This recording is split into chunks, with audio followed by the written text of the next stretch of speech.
Ladies and gentlemen, please welcome Alfonso Cuaron.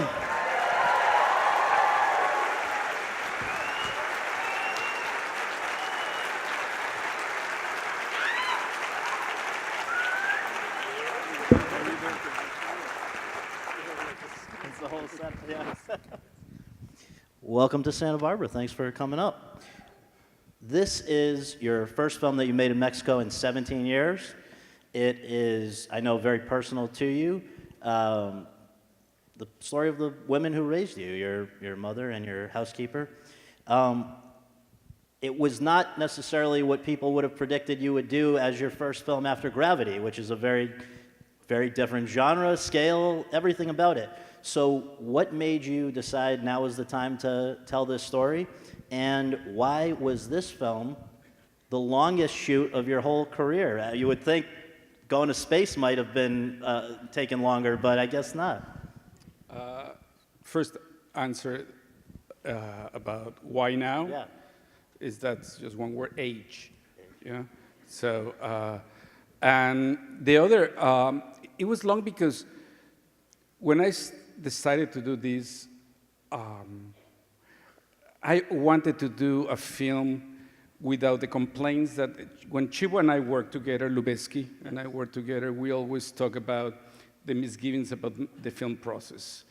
And everything boils down to time.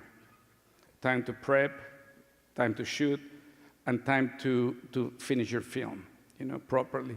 And so that's where I decided that in this film there was not going to be consideration on time, that I was going to take the time that it would require, that I would shoot in absolute chronological order, so it was kind of the requirement to do this film. And recreated your actual childhood home and the area around it, right? Yeah, that's correct. Part of the principle was that I was trying to cast, the cast would look as look-alike as possible to the original people. They will wear the clothes that would be identical or as look-alike to the original clothes that they would be wearing. But I'm talking not only family, but extras in the street and stuff. Yeah. And that we would try to shoot as much as possible in the places where the actions took place almost 50 years. Wow. And some places, we were lucky that we could still work on those places. And some ones, they were so transformed or destroyed because of earthquakes and so on that we had to recreate, to build from scratch. Yeah.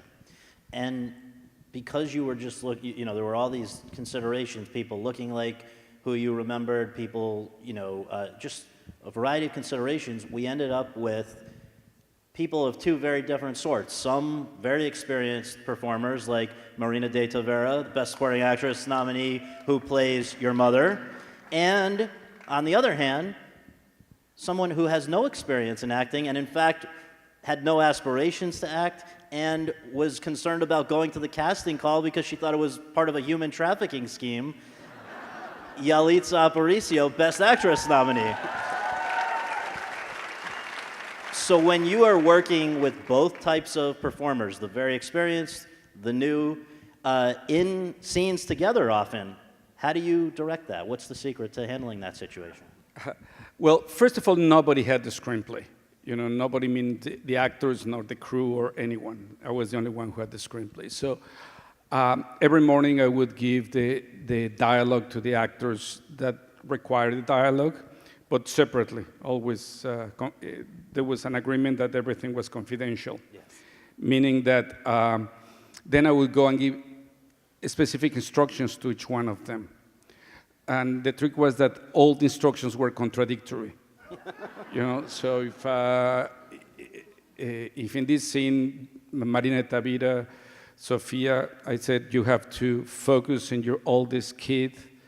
You need to make him do such and such. And to the kid, I would say, as soon as your mom starts talking to you, just leave and go to your room. And so it was about, I was just kind of witnessing the result of all of this. The funny thing is that Marina Tavira is a highly trained actor. Yeah. And for her, the beginning of the process was a nightmare. It was so difficult. For the non-actors, the ones that didn't have any experience, they thought that was the process always. And they were just flowing into it. And eventually Marina, and that was, I really admire her because from taking her lines and going over and over and going into her thespian process, she started just flowing from the standpoint of the character. And it was great.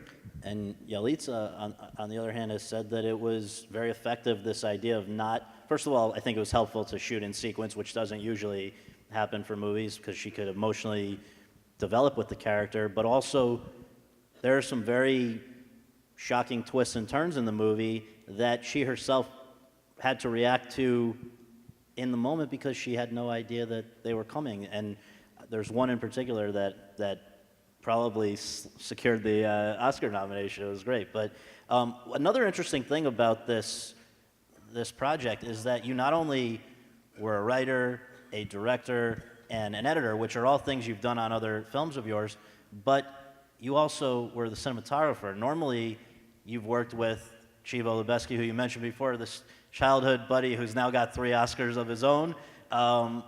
What happened that led to, in this case, him not being able to do it and you deciding you're going to take that on as well? Well, Chivo was supposed to do this. He prepped the film.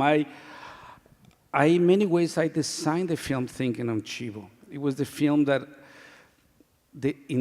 done the way that we always dreamed to do a film. But because of the same reason, it kept on growing and the time kept on expanding, and it became impossible for Chivo to do it. And this was a couple of weeks, 2 or 3 weeks before we started shooting. And then I started getting very nervous about it. With Chivo, we started talking about who could do it. I called Pavel, my Polish brother, you're going to talk with him in a moment. And I said, hey, I want to work with Lucas. And he says, man, I'm starting shooting now my film. But also I realized that I could not work in English or in a different language in this film. I needed to do it in Spanish because that was part of the thought process, had to be in Spanish because of what I was doing. And it's when Chivo told me, just stop fooling yourself, you have to do it. And I had a blast. It was so much fun. It's a beautiful looking film. One day during the shoot, I know, very unannounced, you got a visit from 2 ladies. One of them, your mother, and the other, your housekeeper who raised you, the 2 people who are portrayed in the film. What was that like? Surprising because I was not expecting, but not surprising because you know how family is. It's just, hey, we're just dropping by, say hi. You know, it's like, and it was the worst moment because we were shooting this scene in which Cleo is telling Marina that she's pregnant, and Sofia is telling the kids to write a letter to the parents, you know, and it was amazing because then I started getting very nervous because of the nature of the scene.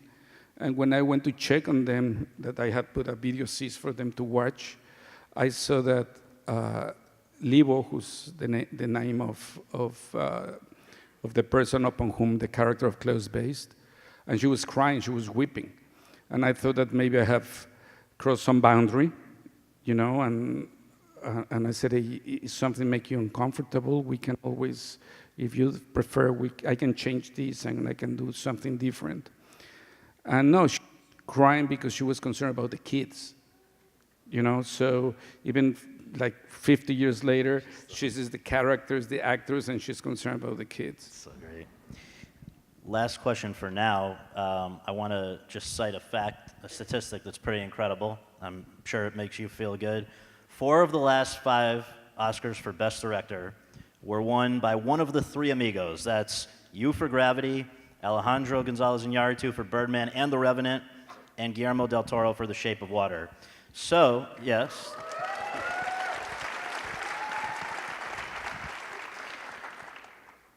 So when you hear Donald Trump say Mexico isn't sending their best, What goes through your mind? Man, if it was about Guillermo and Alejandro and me, I would probably agree with him. But man, it's just the amazing of hard worker people, working people, that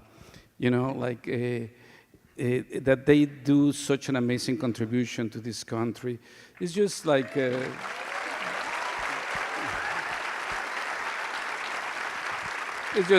it's pure ignorance and rhetoric of hate, so yeah. Well, thank you again for being here. We're going to see you shortly. Stay for 1 second while we introduce our next guest.